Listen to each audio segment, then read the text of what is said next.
రాజ్యాంగం నేర్పిన రివాజు ప్రజాపక్షాన రాజీ లేని ఆవాజు.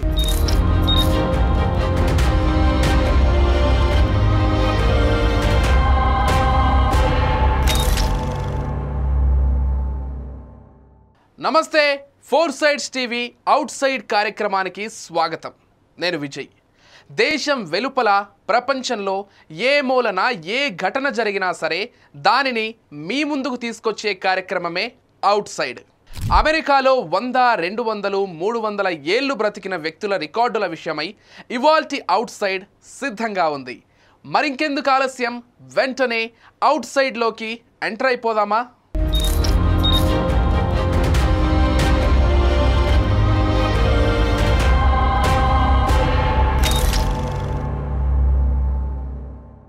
ఎవరైనా పెద్దలు వయసులో తమకంటే చిన్నవాళ్లను ఆశీర్వదించాల్సి వస్తే శతమానం భవతి అంటారు.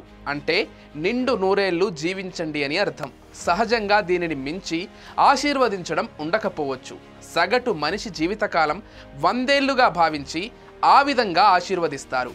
మనిషి నిండు నూరేళ్లు జీవించడం కంటే వేరే ఏముంటుంది? చాలామంది అదే కోరుకుంటారు కదా. అందుకనే పురాతన కాలం నుంచి ఈ ఆశీర్వచనం సాంప్రదాయంగా కొనసాగుతూ వస్తోంది. నిజంగా మనలో ఎంతమంది నిండు నూరేళ్లు జీవిస్తున్నారు అంటే అది అందరికీ తెలిసిన విషయమే. సహజంగా 60 నుంచి 70 ఏళ్లు జీవిస్తున్నట్లు అందరూ చెప్పే విషయమే. ఇప్పుడు ఈ లెక్కలు ఎందుకంటే అమెరికాలో ఎక్కువ కాలం జీవించి ఉన్న మనుషులకు సంబంధించిన లెక్కలు బయటకు వచ్చాయి. వాటిపై పెద్ద చర్చ జరుగుతోంది. తాజాగా బయటకు వచ్చిన అక్కడ సోషల్ సెక్యూరిటీ విభాగం రికార్డులు చూస్తే నిజంగా ఎవరికైనా కళ్ళు తిరగాల్సిందే. అక్కడ ఏకంగా 100 ఏళ్లు దాటిన వారు 2 కోట్ల మంది ఉన్నట్లు చెబుతున్నాయి ఆ లెక్కలు. That is America. అమెరికాలో 100 ఏళ్ల వయస్సున్న వ్యక్తులు ఇప్పటికీ సజీవంగా ఉన్నారు. వారిలో 200 ఏళ్ల వయస్సు దాటిన వారు 2000 మందికి పైగా ఉన్నారట. ఇక 360 నుంచి 369 ఏళ్ల వయసున్న వ్యక్తి ఒకరున్నారు. ఈ విషయాన్ని అక్కడ సోషల్ సెక్యూరిటీ డేటా విభాగం చెబుతోంది. ఆ విషయాన్ని డోస్ బృందం ధృవీకరించింది. తాజాగా దాని యజమాని ఎలాన్ మస్క్ దీనిని ట్విట్టర్లో వెల్లడించారు. 200 ఏళ్లు దాటిన దాదాపు 2 కోట్ల మంది ఇప్పటికీ సోషల్ సెక్యూరిటీ లబ్ధికి అర్హుల జాబితాలో ఉన్నట్లు పేర్కొన్నారు. మరి ఇది వాస్తవమేనా అంటే ప్రపంచవ్యాప్తంగా అందుబాటులో ఉన్న లెక్కలు చూడాల్సిందే. ప్రపంచవ్యాప్తంగా మనుషుల సగటు జీవితకాలం పెరుగుతున్నట్లు అంతర్జాతీయ అధ్యయనం ఒకటి ఇటీవల వెల్లడించింది. 2022 నుంచి 2050 మధ్య పురుషుల్లో 4.9 సంవత్సరాలు, మహిళల్లో 4.3 సంవత్సరాలు పెరుగుతోందని ఆ అధ్యయనం తేల్చింది. అమెరికాలోని యూనివర్సిటీ ఆఫ్ వాషింగ్టన్కు చెందిన Institute of Health Metrics Evaluation నిర్వహించిన గ్లోబల్ బర్డెన్ ఆఫ్ డిసీజెస్ 2021 అధ్యయనం వివరాలను లాన్సెట్ జర్నల్లో ప్రచురించారు. ఇక ఆ తాజా అధ్యయనం ప్రకారం మొత్తం మీద ప్రపంచవ్యాప్తంగా సగటు జీవితకాలం 5 ఏళ్ల దాకా పెరుగుతుంది. కానీ అదే సమయంలో వ్యాధుల ముప్పు కూడా బాగా పెరుగుతుందట. గుండె సంబంధిత వ్యాధులు, క్యాన్సర్, డయాబెటీస్ వంటివి ఎక్కువ ప్రభావం చూపనున్నాయని తాజా అధ్యయనం వెల్లడించింది.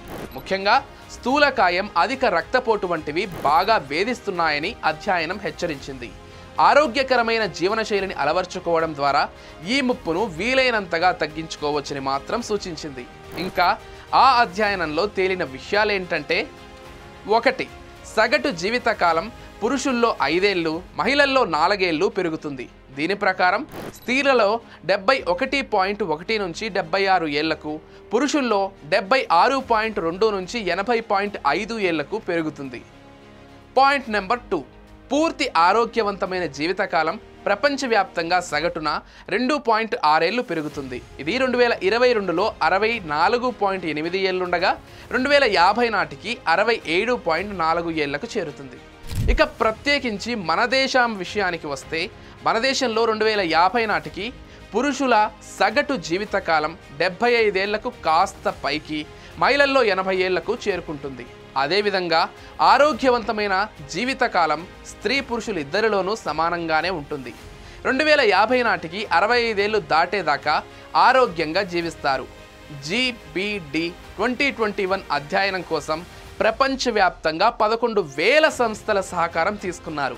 204 దేశాల నుంచి 371 రకాల వ్యాధులకు సంబంధించిన అంచనాలు, 88 రిస్క్ ఫ్యాక్టర్లను పరిగణలోకి తీసుకున్నారు. మరి మనిషి జీవితకాలం పెరగడానికి కారణాలు ఏంటో తెలుసుకునే ప్రయత్నం కూడా చేద్దాం. ప్రపంచవ్యాప్తంగా వైద్య సదుపాయాలతో పాటు ఆరోగ్యకరమైన జీవనశైలిపై జనంలో అవగాహన పెరుగుతుండటం సగటు జీవితకాలం పెరుగుదలకు దోహదపడుతుందని అధ్యయనంలో తేలింది. జీవితకాలం పెరుగుదల విషయంలో ప్రపంచ దేశాల మధ్య అసమానతలు చాలా వరకు తగ్గుతున్నట్లు గుర్తించామని IHME డైరెక్టర్ క్రిస్ ముర్రే వెల్లడించారు. సగటు జీవనకాలం ప్రస్తుతం తక్కువగా ఉన్న దేశాల్లో 2050 నాటికి బాగా పెరగనుందన్నారు. హృద్రోగాలు, కరోనాతో పాటు తీవ్రమైన అంటురోగాలతో పాటు పౌష్టికాహార లోపం తదితరాలను తట్టుకునే సామర్థ్యం పెరుగుతుండటమే జీవితకాలం పెరుగుదలకు కారణమని ముర్రే వివరించారు. కానీ అమెరికాలో తాజాగా బయటకు వచ్చిన లెక్కలు మాత్రం అందరినీ ఆశ్చర్యపరిచేలా ఉన్నాయి. వాస్తవానికి సోషల్ సెక్యూరిటీ అర్హుల జాబితా సంఖ్య అమెరికాలో ప్రస్తుత పౌరుల సంఖ్య కంటే అధికంగా ఉందని ఎలాన్ మస్క్ వెల్లడించారు. చరిత్రలోనే ఇది అతిపెద్ద మోసమని పేర్కొన్నారు. వాస్తవానికి 2023లో సోషల్ సెక్యూరిటీ ఆడిట్లో దాదాపు 18.9 మిలియన్ల మంది 100 ఏళ్లు దాటిన వారున్నట్లు గుర్తించారు. వారు ఆదాయం పొందడం లేదా లబ్ధులను స్వీకరించడం కానీ చేయడం లేదు. అయినా ఆ జాబితాను సవరించలేదు. ఇక 112 ఏళ్ల వయస్సున్న వారు 65 లక్షల మంది సోషల్ సెక్యూరిటీ నెంబర్లను కలిగి ఉన్నారు. కానీ వారికి సంబంధించి ఎటువంటి డెత్ ఇన్ఫర్మేషన్ నమోదు చేయలేదు. ఇక అసలు విషయం ఏంటంటే వీరంతా ఎలక్ట్రానిక్ డెత్ ఇన్ఫర్మేషన్ నమోదు వ్యవస్థ రాకముందే ప్రాణాలు కోల్పోయారు.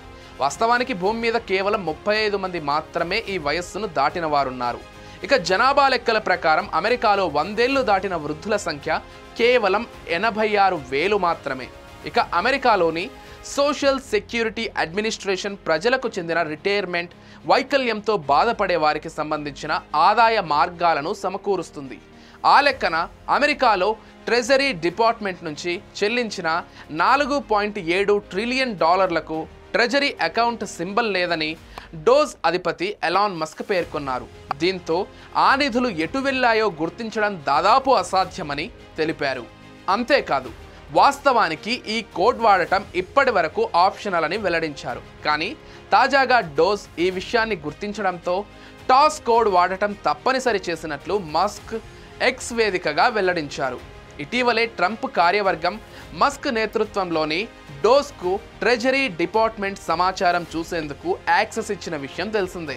తాజాగా డోజ్ అమెరికా రెవెన్యూ డిపార్ట్మెంట్లో పన్ను చెల్లింపుదారుల డేటాలో కూడా తమకు యాక్సెస్ ఇవ్వాలని కోరింది.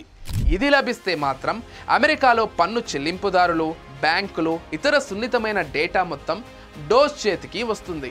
ఇది అమెరికాలో నమోదైన వ్యక్తుల వయస్సుకు సంబంధించిన వివరాలు. ఇది ఇవాల్టి అవుట్ సైడ్ కార్యక్రమం. Keep watching 4 Sides TV.